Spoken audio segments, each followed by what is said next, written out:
Today we'll be talking about Chapter 18, Section 3. And the title of this is Acquiring New Lands. Yesterday we just talked about the Spanish-American War, and we're going to learn about all of the territories that the United States acquired as a result of this war, particularly Puerto Rico, Cuba, and the Philippines. Now, first off, Puerto Rico. During the Spanish-American War,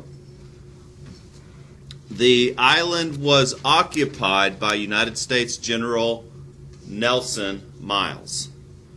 Puerto Rico was placed under military control, and these territories became de facto territories of the United States. In fact, Puerto Rico and Guam, two islands near Cuba, remain territories of the United States. Cuba's story was a little different. People were split. American opinion, Cuban opinion was divided on whether or not Cuba should become a state of the United States. Should they be an independent country? Or should they be a territory with self-government? Because that's what Puerto Rico essentially is. Meanwhile, Puerto Rico has remained and is today a strategic United States post in the Caribbean. We offer Puerto Rico protection of the United States government. Nobody messes with them because we got their backs. But in 1900, when the Foraker Act was passed shortly after the war, Puerto Rico now has a civil government, a civilian government, not a military one, though they were occupied by the U.S. military for a couple of years.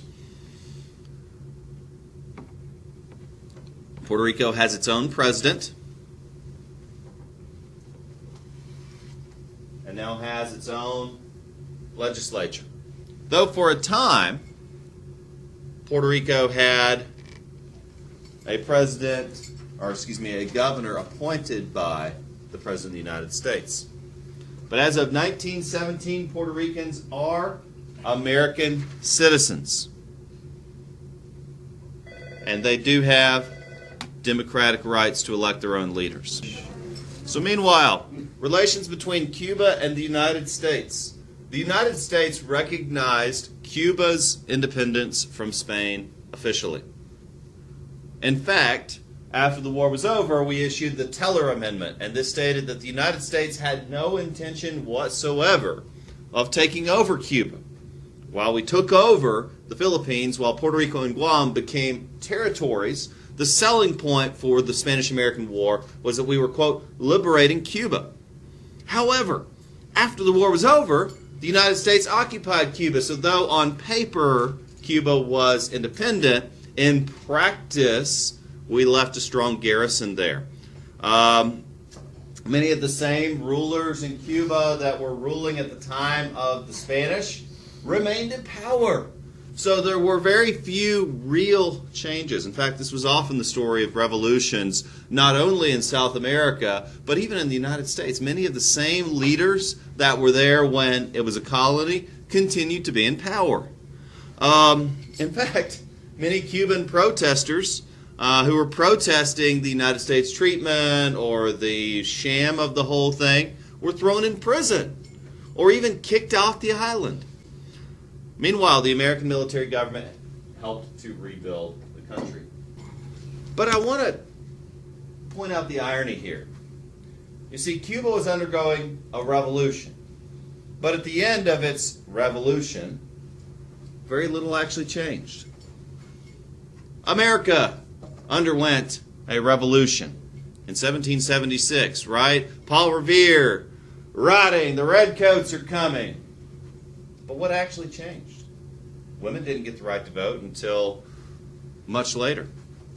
African Americans didn't get the right to vote until much later. What actually changed? In fact, many of the people that were ruling the United States prior to independence continued to rule. And the same was true in Cuba.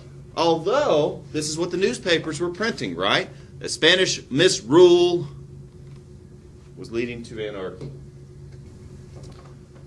In fact, the United States required that for Cuba to maintain its independence, they add the Platt Amendment to their Constitution.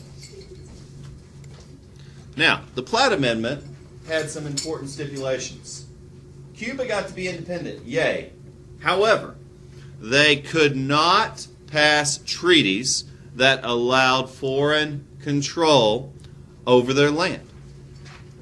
So, in fact, when Cuba asked the Soviet Union for help in the 1950s, and in the early 1960s when the Soviets placed nuclear missiles in Cuba pointed at the United States, that was a violation of the Platt Amendment. So Cuba would not be allowed to allow foreign countries any control over their land. The United States maintained the right to intervene in Cuba's affairs. So technically the Bay of Pigs invasion, though it was an embarrassment for the CIA, was perfectly legal. And finally, the United States was able to buy or lease land for the Navy, which is Guantanamo Bay in Cuba, which is where we keep suspected terrorists in a military prison, and they have not been held on trial yet. And so we've had people there since 9/11, so for quite some time, who have not been on trial. Yes, a violation of the United States Constitution, but our loophole is we are keeping them outside of United States territory. Effectively, this makes Cuba a protectorate. So again, if you're a Star Wars fan, this is the situation that Cloud City found itself in Empire Strikes Back. They were a protectorate of the empire. They were independent, but if you really know your Star Wars, you remember Lando Calrissian complaining about how they weren't really independent, and then you remember at the end of the movie, Darth Vader said, "I guess I'm going to have to leave a garrison here." Mwahaha. You know, it's the same principle. It may have been a splendid little war, but it left a distasteful legacy. On December 10, 1898, the Treaty of Paris was signed, giving the United States the right to occupy Cuba with full control over Puerto Rico, Guam, and the Philippines. In the Philippines, Emilio Aguinaldo and his supporters were angered as one colonial power was replaced with another. On February 4, 1899, he declared war on the U.S. forces in the islands. It was a brutal war of massacre and torture, with U.S. forces taking on an ugly role, forcing Filipino civilians to live in areas where disease, hunger, and poor sanitation killed thousands, much as the Spanish under Butcher Weyler did in Cuba. In the end, more than 20,000 Filipino rebels and some 4,000 Americans were dead. At home, anti-imperialists complained that the war's purpose was to free Spain's colonies, but the result was the U.S. becoming an imperial power. The famed American writer Mark Twain sarcastically noted, "There must be two Americas, one that sets the captive free and one that takes the once captive's new freedom away." Ultimately, the U.S. Supreme Court decided how new territories would be handled. Puerto Rico became an incorporated territory, allowing Puerto Ricans to become U.S. citizens and the right to vote on statehood. On the other hand, the Philippines remained unincorporated. In 1902, Filipinos held elections for their House of Representatives, a first step on their long journey toward independence. While the Filipinos were struggling to gain independence in the Pacific, a similar battle was being waged in the Caribbean. In 1900, the Cubans wrote a constitution. Fearful that another country would dominate Cuban affairs, the U.S. Congress insisted that Cubans add provisions known as the Platt Amendment, which limited Cuba's rights to make treaties and permitted the U.S. to send troops into Cuba to keep order. Cuba became a protectorate of the United States. Now, the United States wanted to maintain a strong political presence in the Caribbean to protect American businesses there. We had a vested interest in maintaining a presence in the Caribbean. We had a vested commercial interest in maintaining a presence in the Philippines as well as Hawaii. These places all serve to benefit our economy. But they also entangle our military overseas.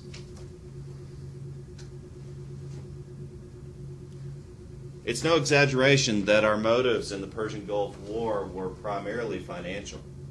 The tiny little state of Kuwait was very important economically to the United States. And so we wrote, "God bless America," and sent 100,000 troops under General Schwarzkopf, and we gave Iraq some freedom.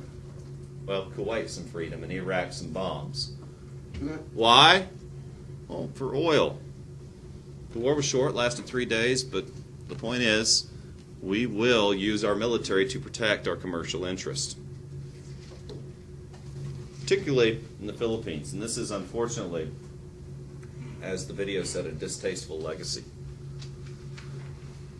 Emilio Aguinaldo approached the United States asking for help and learned the nasty lesson that you don't ask a stronger power to fight your battles for you, because they often do so with ulterior motives. When the United States purchased the Philippines from Spain in the Treaty of Paris, the Philippines became a colony of the United States. In fact, the same man who asked us for help wound up leading a fight for independence against the United States, that same Emilio Aguinaldo. And we wound up using the same tactics that the Spanish had used in Cuba that we were calling them butchers for. We placed Cubans into concentration camps, and we were using torture techniques against the Cubans. There were regiments in the southeast brought up on war crimes. In fact, near where I went to school, the very same town, Cookeville, Tennessee, had sent a regiment to fight in the Filipino insurrection. And that very same Cookeville regiment wound up being charged on war crimes. And when they were interviewed in the deposition, they claimed that the Filipinos didn't even look human. They were using very racist terminology to describe these people, because Filipinos are very short, they have darker skin, and their language is Tagalog. It's guttural in nature. And so they were using these very racist connotations to justify their treatment of these human beings. And now when I say treatment, let me point out, number one, 21,000 Filipinos lost their lives in putting down this insurrection. 21,000 people were killed by the United States fighting for their independence. But also, we would go into towns, go into villages in the Philippines, and we would torture people in front of the town. And the preferred method of torture was called water torture. And it's not like waterboarding like you've seen today. That's simulated drowning. It's pretty nasty to watch. Water torture is where we would shove a hose into someone's stomach, and we would pump their stomach full of water and then kick them until it hemorrhaged. I have a video to show you later of that, but I'll save it for later in the course.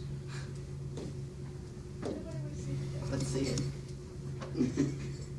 Now, the aftermath of the war is that we put down a rebellion. We were the evil empire. I hate to say that.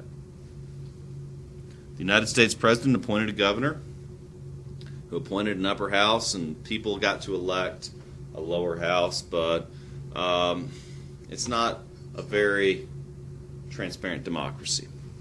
The Philippines became a protectorate, effectively a colony of the United States, and this situation remained until after the Second World War.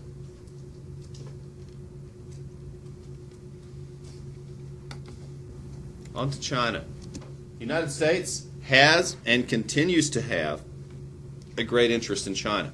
It is a vast potential market, an investment opportunity, and as such, countries have rushed to gain spheres of influence in China and have often competed for trading rights in this nation. In fact, the United States Secretary of State at the time, John Hay, issued a policy called the Open Door Notes. And these notes were a policy statement asking European nations to share trading rights with the United States. And generally people agreed. saying, okay, this is because China is such a vast market. They have, even at this time, one of the world's largest populations. And so generally people agreed. So the point I want to make here is that China was actually never conquered or China was not part of a European empire. It remained independent. It was a powerful nation long before European powers began trading with it.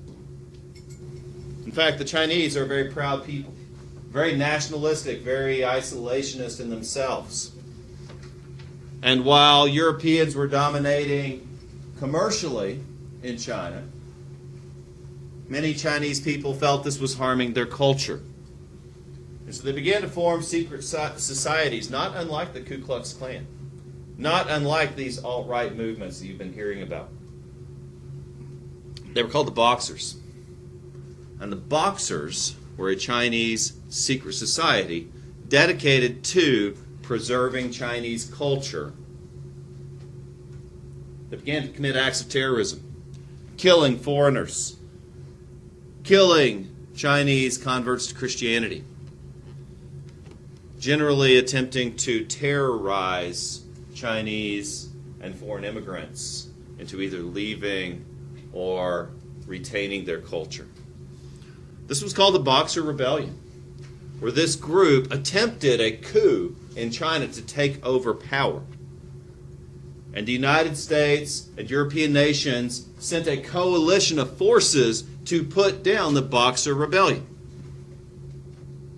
In fact, this is the only time we have ever fought a war in China on China's soil. Was putting down the Boxer Rebellion. And why? Was to protect our commercial interest. So here's an old drawing of the Boxer Rebellion. The point with this drawing is that you can see flags from many different nations fighting these Boxers. The Secretary of State, John Hay, issued the open door notes to keep trade open. And while China has and continues to be a valuable trading partner, this policy reflects some important beliefs about our economy. And these are based on the theory of mercantilism. Number one, that economic growth depends on exports. That we need to have markets to sell our products to in order to continue to grow economically. It also reflects a policy and a belief that the United States has a right to keep markets open, even by force if necessary. And so really under this theory, the Persian Gulf War was entirely justified. Under this theory, United States involvement in the First World War makes perfect sense. Why did we involve ourselves in the First World War? Well, there wasn't a Holocaust, there wasn't a Hitler, but why did we send 3 million soldiers? Well, Woodrow Wilson said it was to make the world safe for democracy, but is that accurate? Eugene Debs said no. He said that was a lie. In fact, he was thrown in prison for protesting the draft during the First World War. He said it's not right that people are being forced to fight in a war to protect billionaires. That's his statement, not mine. And not protect their safety, what he's saying is to protect their bank accounts because we owed money. But again, it's based on this theory that the United States has a right to keep markets open even by force if necessary. And then the final point is these open door notes reflect the belief that the closing of an area to trade threatens the survival of the United States. The closing of an area to trade threatens the survival of the United States. But aid for Cuba arrived from some unlikely allies. Rival newspaper publishers William Randolph Hearst and Joseph Pulitzer printed stories about the butcher Weyler, Not out of any democratic zeal, the stories simply bolstered newspaper sales. They tried to outdo each other by printing sensational pictures and stories that fed the hysteria against Spain. Embellished stories like this became known as yellow journalism. Painter Frederick Remington was among the many reporters sent to cover the war. In 1897, Remington arrived in Havana to find there were no battles, no cavalry charges, and no artillery barrages. With no story to cover, he wired Hearst. Everything is quiet. There is no trouble. There will be no war. I wish to return. Some say Hearst replied, "Please remain. You furnish the pictures, and I will furnish the war." And war did come. On January 25, 1898, the USS Maine steamed into Havana Harbor. Outwardly, its mission was to help quell the conflict between the Cubans and Spanish. On February 15, 1898, Captain Charles Sigsbee was in his cabin after dinner. His crew was below decks. Suddenly, an explosion ripped through the underbelly of the Maine, killing 266 men. The American headline screamed, "It was a Spanish mine." "Remember the Maine" became a rallying cry as the American public was whipped into a frenzy. While the U.S. Congress prepared a declaration of war against Spain, forces were deployed to the Caribbean and the Pacific. Anti-expansionists protested loudly. They believed the U.S. was in danger of becoming an imperialist nation. U.S. Navy warships moved in to blockade the harbor of Havana, Cuba's capital. And President McKinley issued a call for 125,000 volunteers. Infuriated, Spain declared war on the U.S. 2 days later, on April 25th, the U.S. reciprocated. But aid for Cuba. Now, as I said before, the Anti-Imperialist League had very prominent people from many different fields. Mark Twain was one of the more famous ones, but there were many people from all various reasons. And they agreed, generally the statement of anti-imperialism is that it is wrong to rule others without their consent, that democracy should apply not just to our nation, but to those we involve ourselves with as well.